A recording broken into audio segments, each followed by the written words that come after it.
ស្ដីបងប្អូនសូមស្វាគមន៍មកកាន់វីដេអូរបស់ខ្ញុំបាទថ្ងៃនេះមានវីដេអូមួយគឺចង់ចែកម្លែកតទៅជាមួយនឹងអ៊ំពូបងដែលត្រូវជាអ្នកចិញ្ចឹមសត្វហើយកំពុងតែជួបប្រទះនៅបញ្ហាសត្វគោស្គរវាជ្រូករាជ្រូកផើមឲ្យមិនចង់ស៊ីបាយឬក៏សត្វឆ្កែដែលកំពុងតែមានអង្គេស៊ី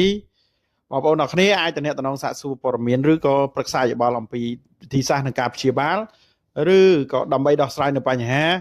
ដែលកំពុងតែជួបប្រទះរបស់បងប្អូនអ្នកគ្នាដែលជាអ្នកចិញ្ចឹមសត្វហ្នឹងមិនដឹងដោះស្រាយបែបណាអញ្ចឹងអាចតំណងបាន